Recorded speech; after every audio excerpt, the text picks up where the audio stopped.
The Bohr-Einstein debates were a series of public disputes about quantum mechanics between Albert Einstein and Niels Bohr, who were two of its founders. Their debates are remembered because of their importance to the philosophy of science. An account of the debates has been written by Bohr in an article titled Discussions with Einstein on Epistemological Problems in Atomic Physics. Despite their differences of opinion regarding quantum mechanics, Bohr and Einstein had a mutual admiration that was to last the rest of their lives. Pre-revolutionary debates. Einstein was the first physicist to say that Planck's discovery of the quantum H would require a rewriting of physics. As though to prove his point, in 1905 he proposed that light sometimes acts as a particle which he called a light quantum, see photon and wave particle duality. Bohr was one of the most vocal opponents of the photon idea and did not openly embrace it until 1925. The photon appealed to Einstein because he saw it as a physical reality, although a confusing one, behind the numbers. Bohr disliked it because it made the choice of mathematical solution arbitrary. He did not like a scientist having to choose between equations. 1913 brought the Bohr model of the hydrogen atom, which made use of the quantum to explain the atomic spectrum. Einstein was at first dubious, but quickly changed his mind and admitted it. The quantum revolution. The quantum revolution of the mid-1920s occurred under the direction of both Einstein and Bohr, and their post-revolutionary debates were about making sense of the change. The shocks for Einstein began in 1925 when Werner Heisenberg introduced matrix equations that removed the Newtonian elements of space and time from any underlying reality. The next shock came in 1926 when Max Born proposed that the mechanics was to be understood as a probability without any causal explanation. Einstein rejected this interpretation. In a 1926 letter to Max Born, Einstein wrote, "I, at any rate, am convinced that God does not throw dice." Finally, in late 1927, Heisenberg and Born declared at the Solvay conference that the revolution was over and nothing further was needed. It was at that last stage that Einstein's skepticism turned to dismay. He believed that much had been accomplished, but the reasons for the mechanics still needed to be understood. Einstein's refusal to accept the revolution as complete reflected his desire to see developed a model for the underlying causes from which these apparent random statistical methods resulted. He did not reject the idea that positions in space-time could never be completely known, but did not want to allow the uncertainty principle to necessitate a seemingly random, non-deterministic mechanism by which the laws of physics operated. Einstein himself was a statistical thinker, but disagreed that no more needed to be discovered and clarified. Bohr, meanwhile, was dismayed by none of the elements that troubled Einstein. He made his own peace with the contradictions by proposing a principle of complementarity that emphasized the role of the observer over the observed. Post-revolution, first stage. As mentioned above, Einstein's position underwent significant modifications over the course of the years. In the first stage, Einstein refused to accept quantum indeterminism, and sought to demonstrate that the principle of indeterminacy could be violated, suggesting ingenious thought experiments which should permit the accurate determination of incompatible variables such as position and velocity, or to explicitly reveal simultaneously the wave and the particle aspects of the same process. The first serious attack by Einstein on the orthodox conception took place during the Fifth Solvay International Conference on Electrons and Photons in 1927. Einstein pointed out how it was possible to take advantage of the universally accepted laws of conservation of energy and of impulse momentum in order to obtain information on the state of a particle in a process of interference which, according to the principle of indeterminacy, or that of complementarity, should not be accessible. Figure A monochromatic beam, one for which all the particles have the same impulse, encounters a first screen, diffracts, and the diffracted wave encounters a second screen with two slits, resulting in the formation of an interference figure on the background F as always. it is assumed that only one particle at a time is able to pass the entire mechanism. From the measure of the recoil of the screen S1, according to Einstein, one can deduce from which slit the particle has passed without destroying the wave aspects of the process. Einstein's slit. In order to follow his argumentation, and to evaluate Bohr's response, it is convenient to refer to the experimental apparatus illustrated in Figure A. A beam of light perpendicular to the x-axis propagates in the direction z, and encounters a screen S1 with an arrow relative to the wavelength of the ray slit. After having passed through the slit, the wave function diffracts with an angular opening that causes it to encounter a second screen S2 with two slits. The successive propagation of the wave results in the formation of the interference figure on the final screen F. At the passage through the two slits of the second screen S2, the wave aspects of the process become essential. In fact, it is precisely the interference between the two terms of the quantum superposition corresponding to states in which the particle is localized in one of the two slits which implies that the particle is guided preferably into the zones of constructive interference, and cannot end up in a point in the zones of destructive interference, in which the wave function is nullified. It is also important to note that any experiment designed to evidence the corpuscular aspects of the process at the passage of the screen S2, which, in this case, reduces to the determination of which slit the particle has passed through, inevitably destroys the wave aspects, implies the disappearance of the interference figure and the emergence of two concentrated spots of diffraction which confirm our knowledge of the trajectory followed by the particle. At this point Einstein brings into play the first screen as well, and argues as follows: since the incident particles have velocities practically perpendicular to the screen S1, and since it is only the interaction with the screen that can cause a deflection from the original direction of propagation, by the law of conservation of impulse, which implies that the sum of the impulses of two systems which interact is conserved if the incident particle is deviated toward the top, the screen will recoil toward the bottom and vice versa. In realistic conditions the mass of the screen is so large that it will remain stationary, but, in principle, it is possible to measure even an infinitesimal recoil. If we imagine taking the measurement of the impulse of the screen in the direction x, after every single particle has passed, we can know, from the fact that the screen will be found recoiled toward the top, bottom, whether the particle in question has been deviated toward the bottom or top, and therefore through which slit in S2 the particle has passed.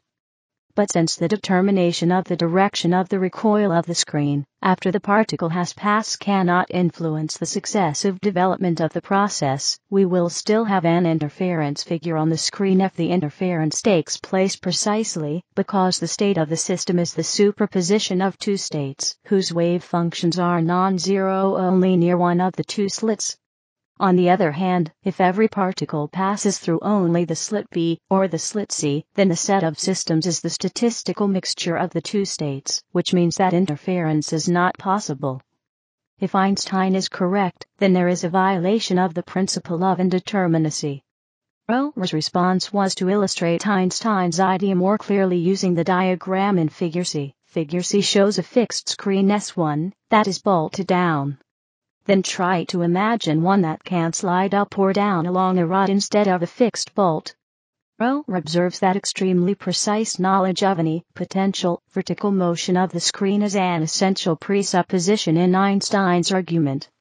In fact, if its velocity in the direction x, before the passage of the particle, is not known with a precision substantially greater than that in use by the recoil, that is, if it were already moving vertically with an unknown and greater velocity than that which it derives as a consequence of the contact with the particle, then the determination of its motion after the passage of the particle would not give the information we seek.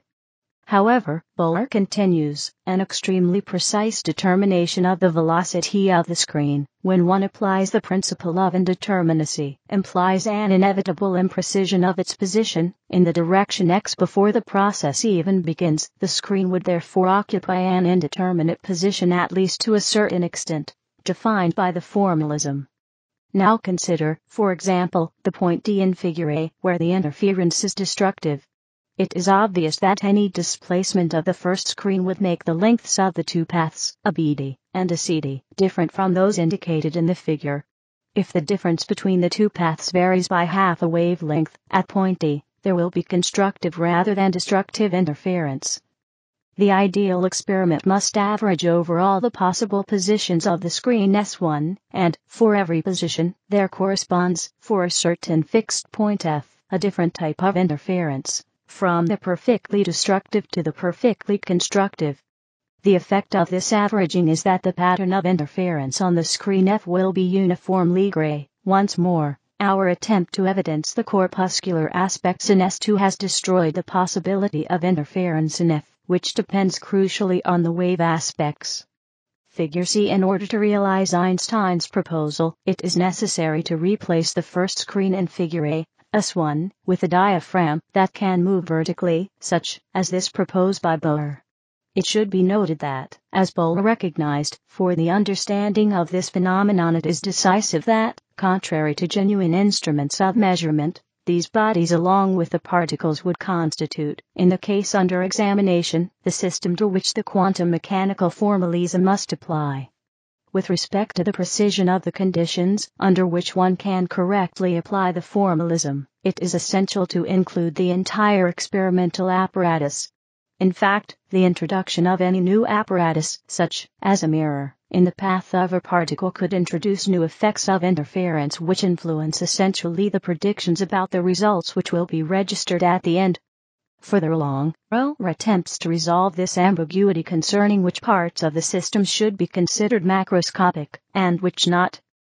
In particular, it must be very clear that the unambiguous use of spatio-temporal concepts in the description of atomic phenomena must be limited to the registration of observations which refer to images on a photographic lens, or to analogous practically irreversible effects of amplification such as the formation of a drop of water around an ion in a dark room.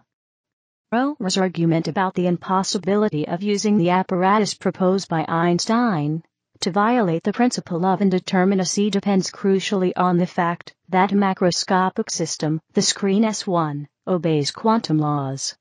On the other hand, Bohr consistently held that, in order to illustrate the microscopic aspects of reality, it is necessary to set off a process of amplification, which involves macroscopic apparatuses, whose fundamental characteristic is that of obeying classical laws, and which can be described in classical terms.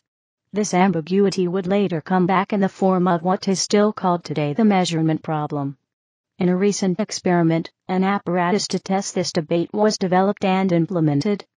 The test consisted of a free-floating molecular double slit, and the momentum change of the atom scattering from it. The results of this experiment were compared to quantum mechanical and semi-classical models.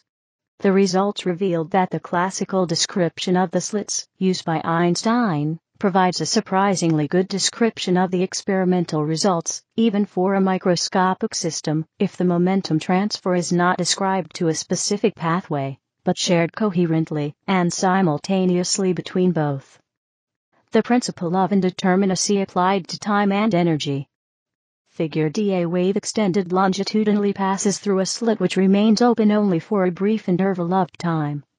Beyond the slit, there is a spatially limited wave in the direction of propagation. In many textbook examples and popular discussions of quantum mechanics, the principle of indeterminacy is explained by reference to the pair of variables position and velocity, or momentum.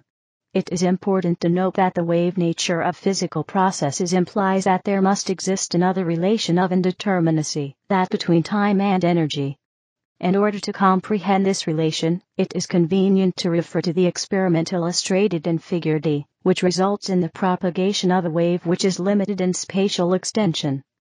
Assume that, as illustrated in the figure, a ray which is extremely extended longitudinally is propagated toward a screen with a slit furnished with a shutter which remains open only for a very brief interval of time.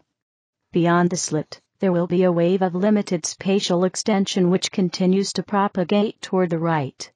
A perfectly monochromatic wave, such as a musical note which cannot be divided into harmonics, has infinite spatial extent. In order to have a wave which is limited in spatial extension, which is technically called a wave packet, several waves of different frequencies must be superimposed and distributed continuously within a certain interval of frequencies around an average value, such as. It then happens that at a certain instant, there exists a spatial region, which moves over time, in which the contributions of the various fields of the superposition add up constructively. Nonetheless, according to a precise mathematical theorem, as we move far away from this region, the phases of the various fields, at any specified point, are distributed causally and destructive interference is produced. The region in which the wave has non-zero amplitude is therefore spatially limited. It is easy to demonstrate that, if the wave has a spatial extension equal to, which means, in our example, that the shutter has remained open for a time, where v is the velocity of the wave, then the wave contains, or is a superposition of, various monochromatic waves, whose frequencies cover an interval which satisfies the relation. Remembering that in the universal relation of Planck, frequency and energy are proportional. It follows immediately from the preceding inequality that the particle associated with the wave should possess an energy which is not perfectly defined, since different frequencies are involved in the superposition, and consequently there is indeterminacy in energy. From this it follows immediately that, which is the relation of indeterminacy between time and energy. Einstein's second criticism. Einstein's thought experiment of 1930 as designed by Bohr. Einstein's box was supposed to prove the violation of the indeterminacy relation between time and energy. At the 6th Congress of Solvay, in 1930, the indeterminacy relation just discussed was Einstein's target of criticism. His idea contemplates the existence of an experimental apparatus which was subsequently designed by Bohr, in such a way as to emphasize the essential elements and the key points which he would use in his response. Einstein considers a box, called Einstein's box, see figure, containing electromagnetic radiation, and a clock which controls the opening of a shutter which covers a hole made in one of the walls of the box. The shutter uncovers the hole for a time which can be chosen arbitrarily. During the opening, we are to suppose that a photon, from among those inside the box, escapes through the hole. In this way a wave of limited spatial extension has been created, following the explanation given above. In order to challenge the indeterminacy relation between time and energy, it is necessary to find a way to determine with adequate precision the energy that the photon has brought with it. At this point, Einstein turns to his celebrated relation between mass and energy of special relativity. From this it follows that knowledge of the mass of an object provides a precise indication about its energy. The argument is therefore very simple. If one weighs the box, before and after the opening of the shutter, and if a certain amount of energy has escaped from the box will be lighter. The variation in mass multiplied by will provide precise knowledge of the energy emitted. Moreover, the clock will indicate the precise time at which the event of the particle's emission took place. Since, in principle, the mass of the box can be determined to an arbitrary degree of accuracy, the energy emitted can be determined with a precision as accurate as one desires. Therefore, the product can be rendered less than what is implied by the principle of indeterminacy. George Gamo's make-believe experimental apparatus for validating the thought experiment at the Niels Bohr Institute in Copenhagen. The idea is particularly acute, and the argument seemed unassailable. It's important to consider the impact of all of these exchanges on the people involved at the time. Leon Rosenfeld, a scientist who had participated in the Congress, described the event several years later. It was a real shock for Bohr, who, at first, could not think of a solution. For the entire evening he was extremely agitated, and he continued passing from one scientist to another, seeking to persuade them that it could not be the case, that it would have been the end of physics if Einstein were right, but he couldn't come up with any way to resolve the paradox. I will never forget the image of the two antagonists as they left the club, Einstein, with his tall and commanding figure, who walked tranquilly with a mildly ironic smile, and Bohr, who trotted along beside him, full of excitement. The morning after saw the triumph of Bohr. The triumph of Bohr consisted in his demonstrating, once again, that Einstein's subtle argument was not conclusive, but even more so in the way that he arrived at this conclusion, by appealing precisely to one of the great ideas of Einstein, the principle of equivalence between gravitational mass and inertial mass. Bohr showed that, in order for Einstein's experiment to function, the box would have to be suspended on a spring in the middle of a gravitational field. In order to obtain a measurement of weight, a pointer would have to be attached to the box, which corresponded with the index on a scale. After the release of a photon, weights could be added to the box to restore it to its original position, and this would allow us to determine the weight. But in order to return the box to its original position, the box itself would have to be measured. The inevitable uncertainty of the position of the box translates into an uncertainty in the position of the pointer, and of the determination of weight, and therefore of energy.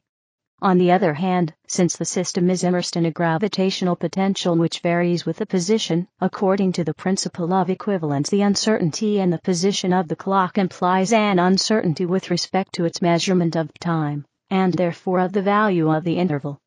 A precise evaluation of this effect leads to the conclusion that the relation cannot be violated. Post-revolution, second stage. The second phase of Einstein's debate with Bohr and the orthodox interpretation is characterized by an acceptance of the fact that it is, as a practical matter, impossible to simultaneously determine the values of certain incompatible quantities, but the rejection that this implies that these quantities do not actually have precise values. Einstein rejects the probabilistic interpretation of Bohr, and insists that quantum probabilities are epistemic and not ontological in nature. As a consequence, the theory must be incomplete in some way. He recognizes the great value of the theory, but suggests that it does not tell the whole story, and, while providing an appropriate description at a certain level, it gives no information on the more fundamental underlying level. I have the greatest consideration for the goals which are pursued by the physicists of the latest generation, which go under the name of quantum mechanics, and I believe that this theory represents a profound level of truth, but I also believe that the restriction to laws of a statistical nature will turn out to be transitory. Without doubt, quantum mechanics has grasped an important fragment of the truth, and will be a paragon for all future fundamental theories. For the fact that it must be deducible as a limiting case from such foundations, just as electrostatics is deducible from Maxwell's equations of the electromagnetic field, or as thermodynamics is deducible from statistical mechanics. These thoughts of Einstein would set off a line of research into hidden variable theories, such as the Bohm interpretation, in an attempt to complete the edifice of quantum theory.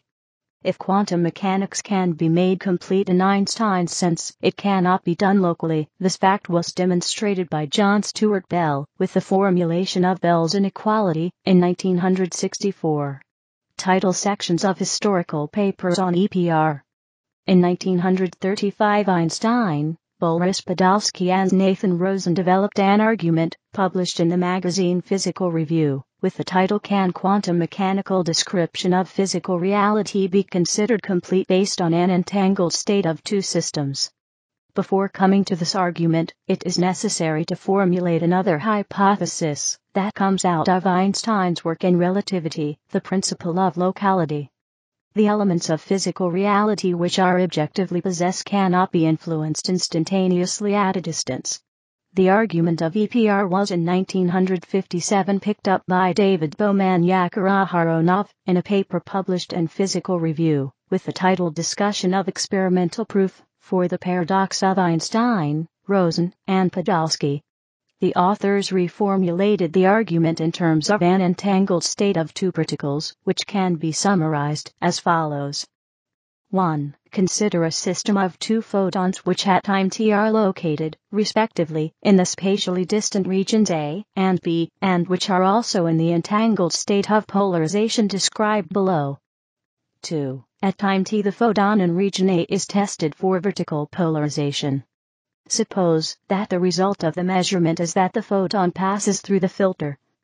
according to the reduction of the wave packet. The result is that, at time t plus dt, the system becomes 3. At this point, the observer in A, who carried out the first measurement on photon 1, without doing anything else that could disturb the system, or the other photon, assumption, R, below, can predict with certainty that photon 2 will pass a test of vertical polarization.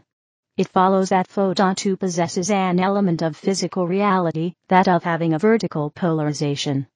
For, according to the assumption of locality, it cannot have been the action carried out in A which created this element of reality for photon 2. Therefore, we must conclude that the photon possessed the property of being able to pass the vertical polarization test, before and independently of the measurement of photon 1.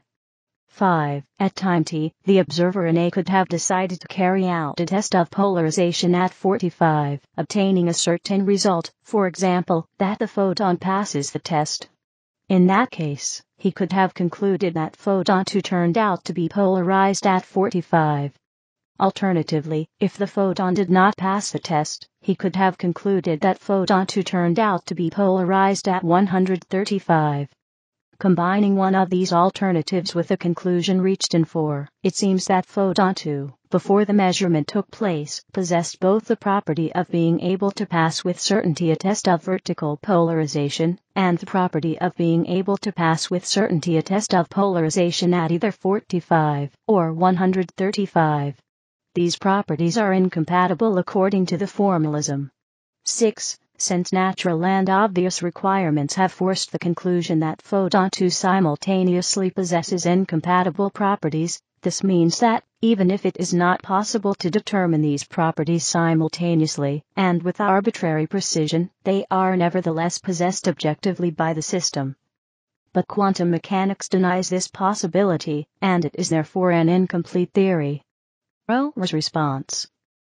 Bohr's response to this argument was published 5 months later than the original publication of EPR, in the same magazine Physical Review, and with exactly the same title as the original. The crucial point of Bohr's answer is distilled in a passage which he later had republished in Paul Arthur Schilp's book Albert Einstein, Scientist Philosopher in honor of the 70th birthday of Einstein. Bohr attacks assumption, R, of EPR by stating, the statement of the criterion in question is ambiguous with regard to the expression without disturbing the system in any way. Naturally, in this case no mechanical disturbance of the system under examination can take place in the crucial stage of the process of measurement. But even in this stage there arises the essential problem of an influence on the precise conditions which define the possible types of prediction which regard the subsequent behavior of the system. Their arguments do not justify their conclusion that the quantum description turns out to be essentially incomplete. This description can be characterized as a rational use of the possibilities of an unambiguous interpretation of the process of measurement compatible with the finite and uncontrollable interaction between the object and the instrument of measurement, in the context of quantum theory. John Bell later argued that this passage is almost unintelligible. What does Bohr mean? Bell asks, by the specification mechanical that is used to refer to the disturbances that Bohr maintains should not be taken into consideration. What is meant by the expression an influence on the precise conditions, if not that different measurements in A provide different information on the system in B? This fact is not only admitted, but is an essential part of the argument of EPR.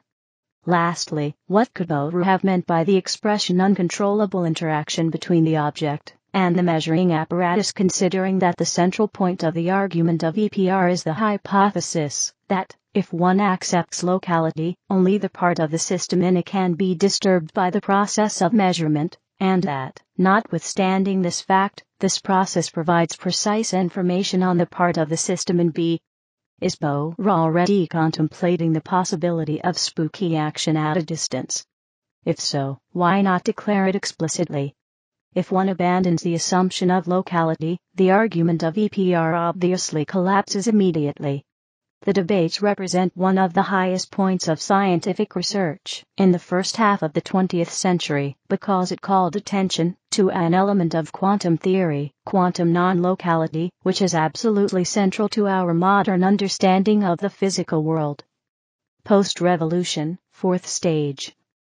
In his last writing on the topic, Einstein further refined his position, making it completely clear that what really disturbed him about the quantum theory was the problem of the total renunciation of all minimal standards of realism, even at the microscopic level, that the acceptance of the completeness of the theory implied.